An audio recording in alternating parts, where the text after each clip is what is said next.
appreciate you guys coming out as always. We shot the ball well tonight, and the style of play that Abilene plays is aggressive. It's physical. They play through contact, and we talked about that. And it was that type of game. The game kind of broke away a little bit late, but that score is not indicative of the toughness of Abilene, the sets they run. Nothing but respect for Abilene, and I was proud of our guys. I was proud of the way they shared the ball, the 27 assists, the 7 guys in double figures. Obviously we took a punch in the mouth from Seattle. They came into our home court and they beat us, and they outplayed us. And so we've had some intense film sessions, some intense practices, and our guys responded. Mark, let me touch on that because we on the outside look at a big loss. 11-game win streak, and you lose a close one that could have gone either way. And we're like, okay, is it going to bleed over? Is there going to be a hangover? Do coaches worry about that? Do you guys worry about, is there going to, what are we going to see the next time they take the court? I would say this, Jared, in this conference, every single team is capable of beating any other team on a given night. That's just the way it is. I mean, you look top to bottom, you look at the players on each roster, and so,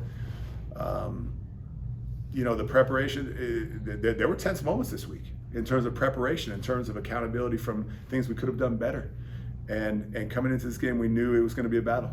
And again, the game broke a little bit late, but Abilene plays a physical, tough brand of basketball.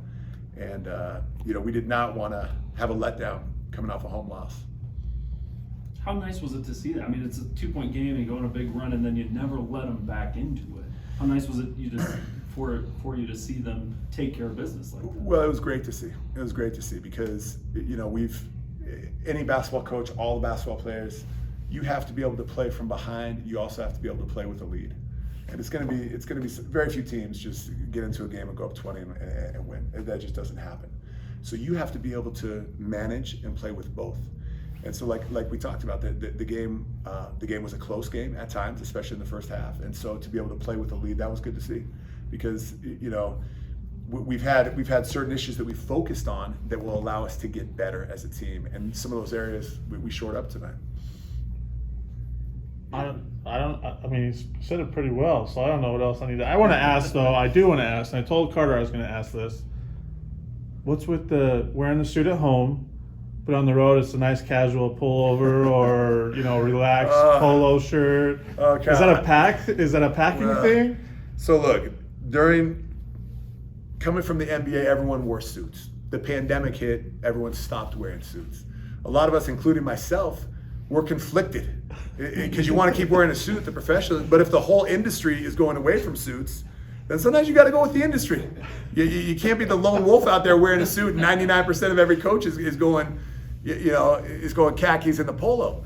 So basically, our coaching staff's been all over me to adjust, and that's my way of adjusting. We'll do suits at home, and on the road, we'll get with the rest of the industry. Absolutely. I want to ask you too. These Wednesday night games, are they an advantage, disadvantage? I mean, maybe not as advantageous because GCU is playing on the same Wednesday night, but how do you feel about the Wednesday night games? Yeah, I mean, first of all, we'll play.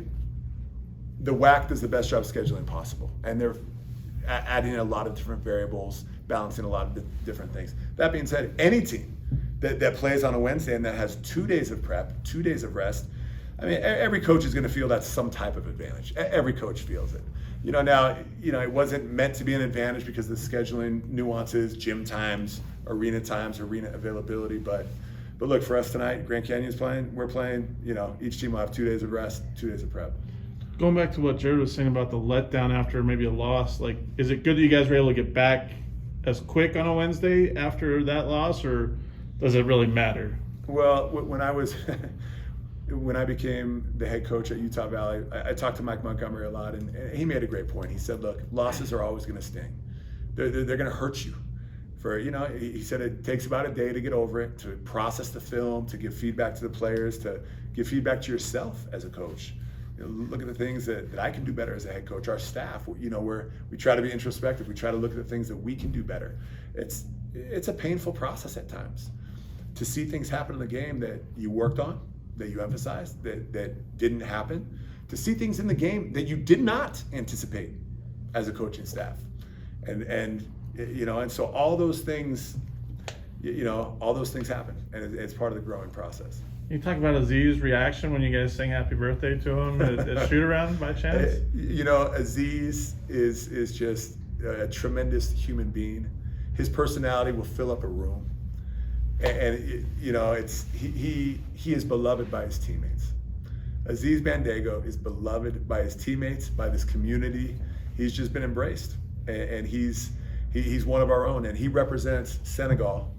He represents his hometown. He represents the greater Dakar area with tremendous class and dignity, and it's an honor to have him here at UVU.